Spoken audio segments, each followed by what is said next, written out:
morning, everyone. This is Lori with Midstate 515 Resellers, and I wanted to circle back to an earlier video that I did entitled Feedback Extortion. And truly, I think that was an appropriate title because that's exactly what happened in our situation. We sold a pair of jeans to this gentleman, and transaction went through just fine. There were no issues in that regard. But once he received the product, he sent us a message through eBay stating that he received the jeans. They were doused in a strong fragrance like patchouli, and it was nauseating to the point that he felt he needed to throw these pants away.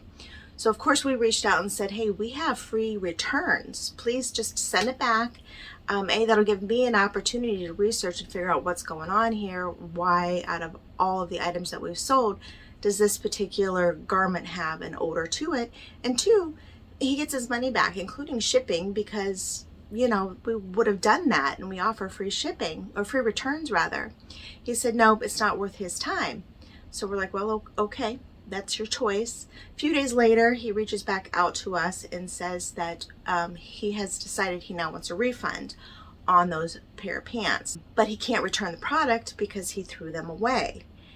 And it was like, well, you don't have a product to return, you want a full refund? He said, yes, and if you don't give me a full refund, I'm going to leave negative feedback. And as I mentioned, this is kind of our first situation with this type of complaint, so we weren't sure exactly what to do, but the policy that we have published specifically states, please return the item and we'll issue a full refund. It's no big deal. He couldn't return the product, and we honestly didn't refund the money because we felt, what if this is a scam? Do you know how many other people out there could claim the exact same thing? Not that they would, but it's something that potentially could happen. Anyone could say, hey, I received this item for whatever reason, I don't like it, I'm not going to send it back to you, but I need you to give me a refund. Just imagine what our business would look like if we did that in every single instance. Now, I don't think that that's prevalent. I really don't. Correct me if I'm wrong. But the fact that he did leave negative feedback, we offer free returns.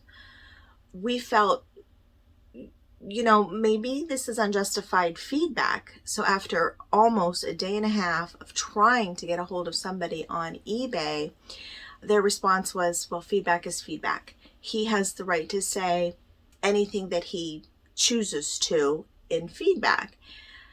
And I guess I was foolish enough to think that, under the assumption that, hey, you know, we offer free returns, there really shouldn't be any reason for negative feedback. That's one of the perks of having free returns, is if the customer doesn't like it, just send it back. You're happy, we're happy. Buyer gets their refund and we all move on. But eBay's stance on this, I guess, was a little disheartening. I was really surprised that even though within their own platform, they could see the message exchange and see that this gentleman didn't have a product to return to us, and the expectation was is we still provide that refund, I guess in my opinion was pretty unfair. But they did side with a buyer, and I know that's not going to shock a lot of you because, believe it or not, I have read commentaries, I have seen other YouTube videos. eBay always sides with the buyer, and I get that. And I also get the fact that people have a right to, you know, express their thoughts and opinions. But I still can't help but think that in this particular instance, this person wanted a refund on a product they had no intention of returning, and they left negative feedback. That there should be some recourse to that, because that just doesn't make sense on any level. And I know people these days tend to think, well, you know, look at the Walmarts of the world, or look at, you know, the Targets. They just refund anything regardless of the situation, no questions asked. And I think even sellers like Amazon are starting to figure out that might not be the best business model. But for a new startup business, that is just not something you can routinely do and expect to grow. The good news out of all this is even though he left negative feedback, it hasn't impacted our sales, which leads me to the question of feedback. Yes, it's important, but how important? Because this gentleman in all caps and bold left this review stating, this is the situation and I would never buy from this seller again, but we are still getting sales. So I know I asked you guys earlier, some of your experiences and how you would have handled this situation. I'm really curious on what your thought in terms of feedback is.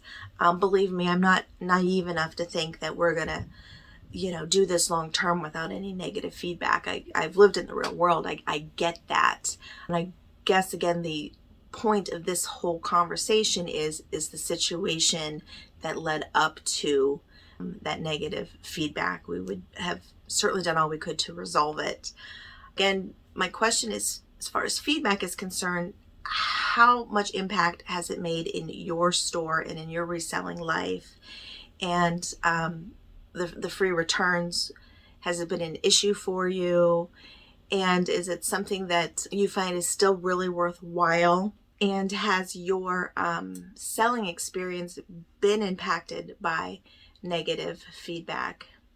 Like I said, I know it is to be expected to some degree that, there's always going to be complainers and haters are going to hate, right?